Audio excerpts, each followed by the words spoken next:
Address 51 Two aspects of the kingdom of God. Then said he, Unto what is the kingdom of God like?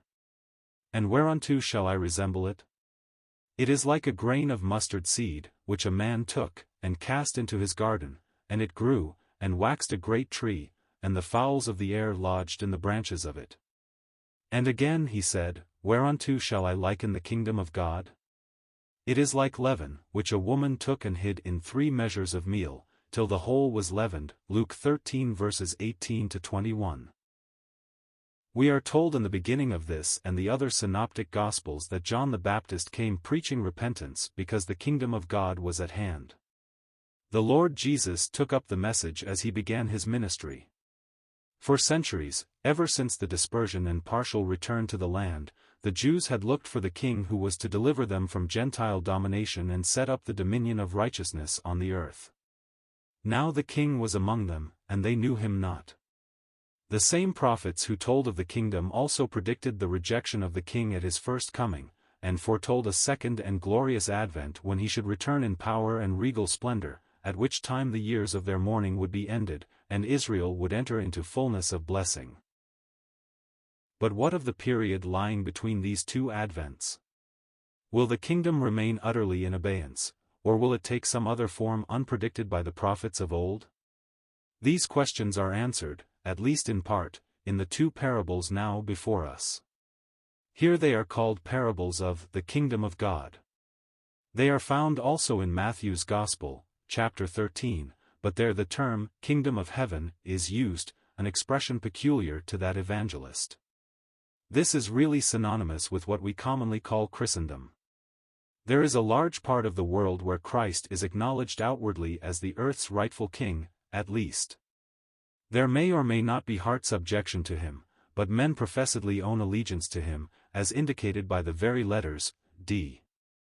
In the year of our Lord, which we use in dating all our correspondence and other documents.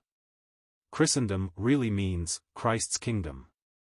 This is what our Lord referred to when he spoke of the mystery of the kingdom of God. It is the kingdom in mystery form while the king himself is absent in the heavens. There are 2 different aspects of this kingdom brought before us in the 2 parables given here.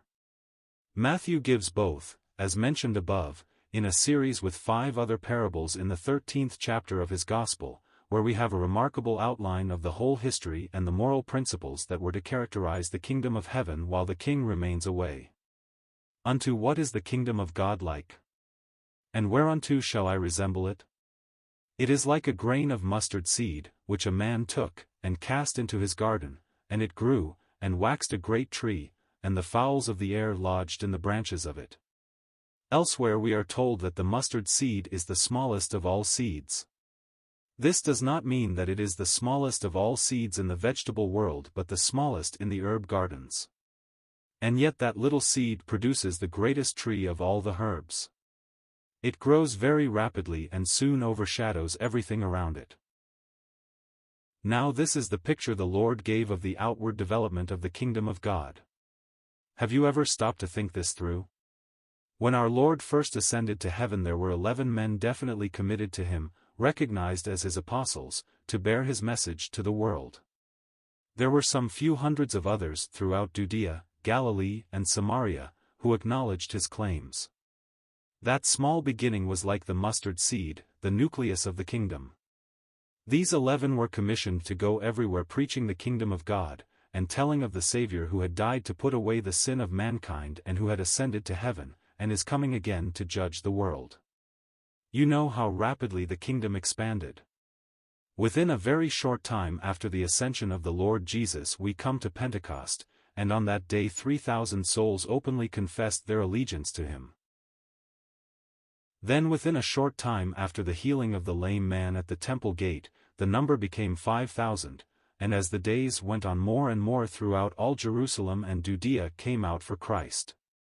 The gospel reached Samaria, and many hundreds of Samaritans believed, and so it went on to the Gentile world. The remarkable fact is that though the gospel had to contend with idolatry of the worst kind, within 300 years paganism in the Roman Empire had been practically conquered, and Christianity superseded it.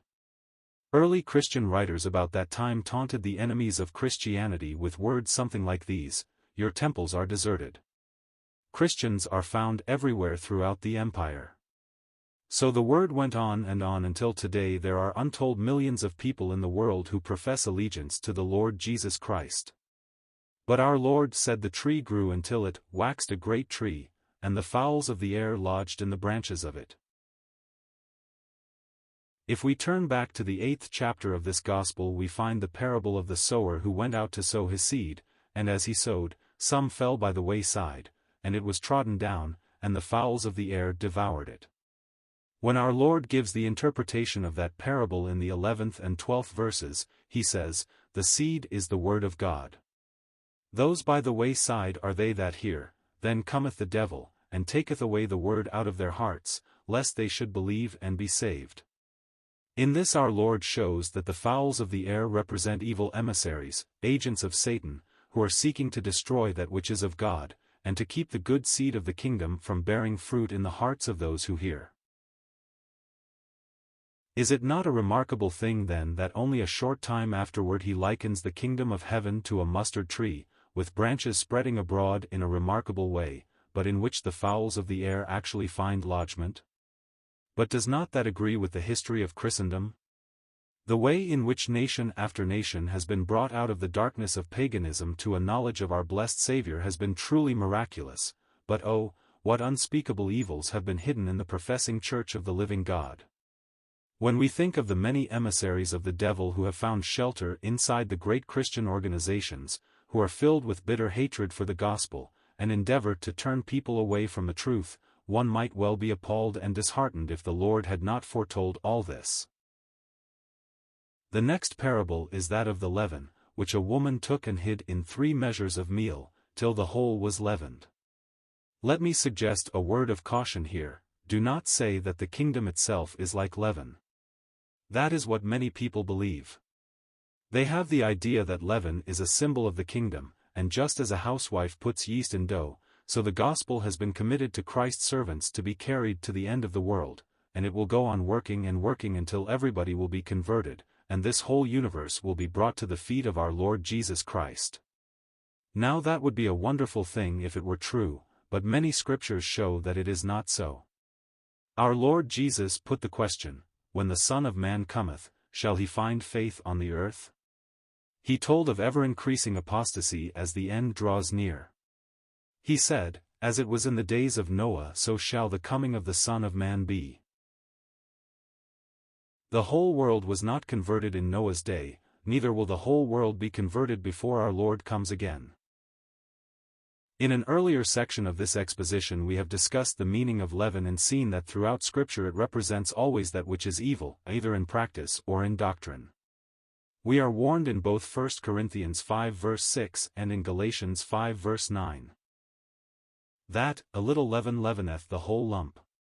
Leaven is ever and always evil. In the light of this fact, what do we really see here? The Lord was telling what was going to take place after he went away. He showed how the kingdom was going to spread throughout the world. He knew that millions would profess faith in his name, and to them his truth was to be committed. It was to be kept inviolate, unleavened.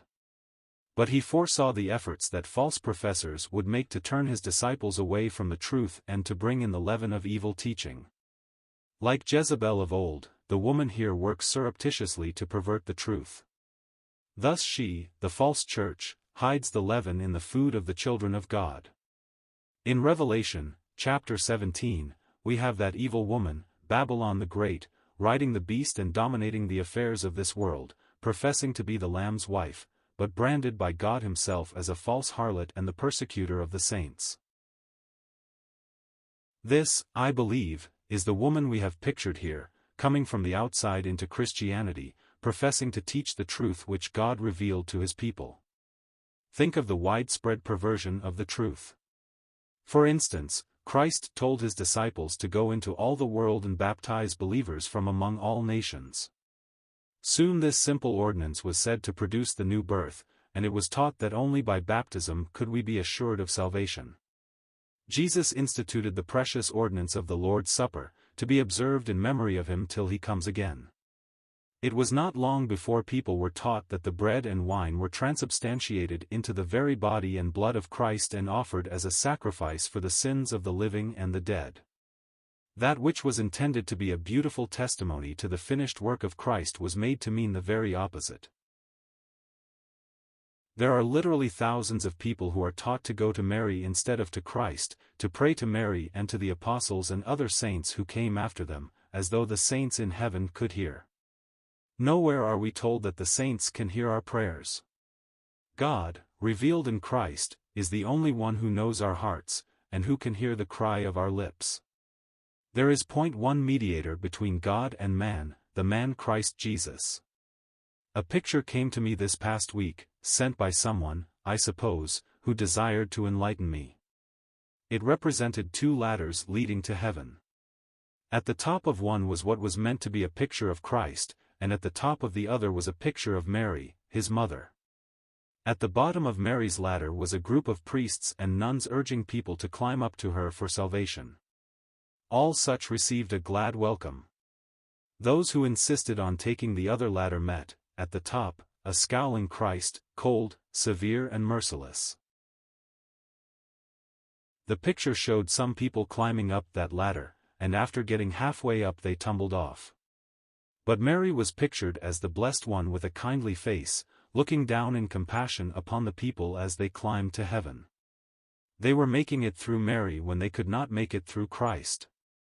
There you have an illustration of what I mean by the insertion of the leaven of error in the meal. Think of the blessed Lord who said, "Come unto me, all ye that labor and are heavy laden, and I will give you rest." Is he cold and unconcerned? And is it his mother, Mary, who is tender and loving and ready to help sinners? What a travesty on the gospel! As our Lord looked forward he said, "All this is like leaven, which a woman took and hid in 3 measures of meal, till the whole was leavened." Oh, how thankful we can be that we can come right back and test everything by this book, and rejoice today that we know Christ as the one who came down from his glory to accomplish the work that saves, and to give assurance of eternal life to all who trust him.